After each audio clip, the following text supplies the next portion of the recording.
Selamat pagi semua. Perkenalkan, nama saya Melinus Miyeri dari kelas 12 Akuntansi Lembaga 1. Pada kesempatan kali ini saya akan membuat video untuk memenuhi kewajiban saya dalam mata pelajaran Produk Kreativitas dan Kewirausahaan. Pada video kali ini saya akan menganalisis laporan keuangan dari PT Intan Wijaya Internasional Terbuka, terutama pada laporan arus kas. Pertama-tama, saya akan menjelaskan mengenai sejarah singkat PT Intan Wijaya Internasional Terbuka.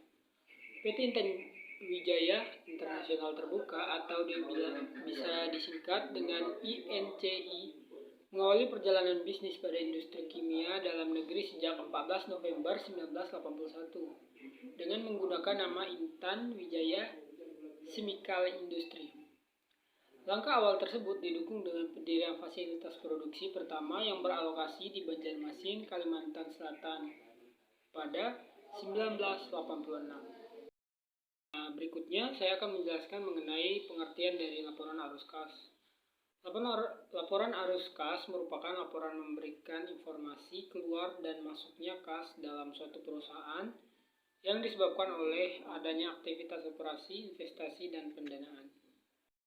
Berikut ini saya lampirkan laporan arus kas konsolidasian yang saya dapatkan dari website resmi Bursa Efek Indonesia pada kuartal 1 yang berakhir 31 Maret 2020. Di sini terdapat beberapa aktivitas, yaitu aktivitas operasi, investasi, dan pendanaan. Pertama-tama saya akan menjelaskan mengenai arus kas dari aktivitas operasi. Pertama-tama ada penerimaan dari pelanggan sebesar 96.544.375.847 rupiah. Dan di di 31 Maret 2020 sebesar 93.527.927.497 rupiah. Pembayaran kepada pemasok negatif sebesar 93.231.222.106 rupiah. Dan di 31 Maret yang maksud saya di akhirnya sebesar 70.944.663 rupiah. Yang ketiga, pembayaran kepada karyawan dan direksi sebesar 5.568.490 rupiah.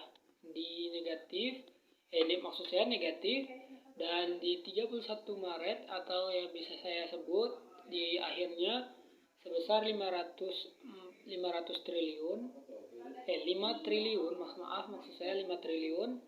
4.478.251.225 rupiah.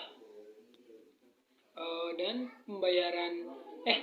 penerimaan pembayaran uang muka kurang bersih, yaitu sebesar 697.668.815 rupiah.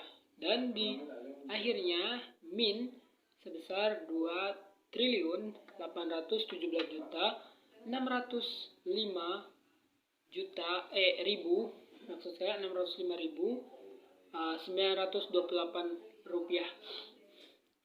Dan pembayaran pajak sebesar 4.395.299.607 rupiah dalam kurung min. Dan di akhirnya atau 31 Maret 2020 sebesar 833.324.126 rupiah dalam kurung min ya teman-teman. Dan pembayaran beban keuangan sebesar 127.057.429 rupiah dalam kurung min. dan di akhirnya sebesar 139.223 rupiah dalam kurung min. Pendapatan dan beban operasional lainnya dikurang bersih. Dikurang bersih sebesar dikurang bersih jadi 197.927.990 rupiah. Positif ya. Dan di akhirnya sebesar 1.336.271 rupiah. Dan yang kedua, arus kas bersih yang digunakan untuk diperoleh dari aktivitas operasi. Maksud kami hasil akhir dari aktivitas operasi arus kas. Maksud kami hasil bersih dari arus kas yang diperoleh sebesar 6.332.174.980 rupiah dalam kurung min. Dan di akhirnya sebesar 690.558.603 rupiah. Dan kedua, ada arus kas dari aktivitas investasi. Penambahan aset sebesar di sini maksud kami ada penambahan aset tetap dan pembentukan pencairan dana yang dibatasi penggunaannya sebesar 700.500.000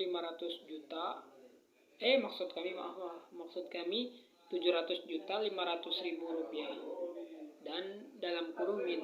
Dan di akhirnya sebesar 3.999.015.000 rupiah. Dan penerimaan bunga deposito dan jasa giro sebesar 441.645.352 rupiah. Dan di 31 Maret 2020 sebesar 386.938.270 rupiah. Arus kas bersih yang digunakan untuk diperoleh dari aktivitas investasi yaitu sebesar 305.289.989 rupiah dalam kurung min. Dan kita ke sebelahnya yaitu 31 Maret yang bisa disebut akhirnya sebesar 4.749.522 rupiah. Maksud kami 4.449.522.686 rupiah. Dan yang berikutnya ada arus kas dari aktivitas pendanaan, pembayaran utang dan sewa pembiayaan sebesar 110.343.652 rupiah dalam kurung min. Dan di sebelahnya ada 60.593.598 rupiah dalam kurung min. Dan di bawahnya ada pembayaran liabilitas sewa ada 608.160.000 rupiah dalam kurung min. Dan di akhirnya 262.920.000 rupiah dalam kurung min juga. Arus kas bersih yang digunakan untuk diperoleh dari aktivitas pendanaan sebesar 718.503.652 rupiah. Dan di sebelahnya ada 327.920.000 Rp12.513.598 untuk arus kas bersih aktivitas pendanaan, dan penurunan kenaikan bersih kas dan setara kas sebesar Rp7.355.968.621 dalam kurung min, dan di sebelahnya ada 9.617.522.319 rupiah.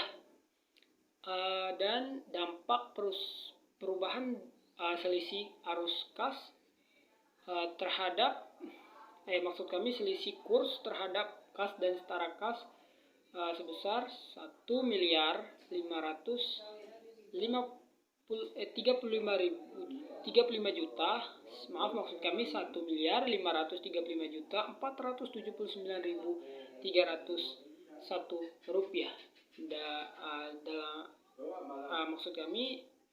Positif ya. Dan di sebelahnya 31 Maret 2020 ada 6.730. Dan di sini ada dampak perubahan selisih kurs terhadap kas dan setara kas sebesar Rp1.535.479.301 dan di sebelahnya sebesar Rp600.783.499 positif ya. Dan ada kas dan setara kas pada awal tahun sebesar Rp102.377.629.322 dan di sebelahnya sebesar Rp554.611.693 dan kas dan setara kas pada akhir periode sebesar Rp96.517.148.002 dan di sebelahnya sebesar Rp917.461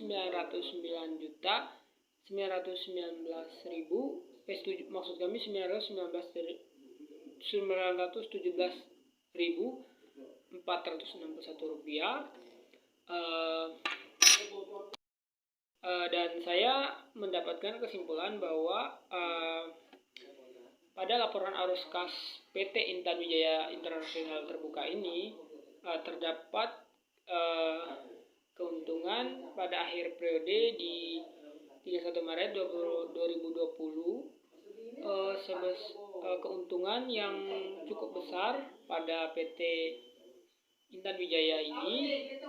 Jadi bisa disebut PT ini mempunyai keuntungan yang cukup bagus. Terima kasih. Sekian dari analisis saya mengenai PT Intan Wijaya Internasional Terbuka. Terima kasih.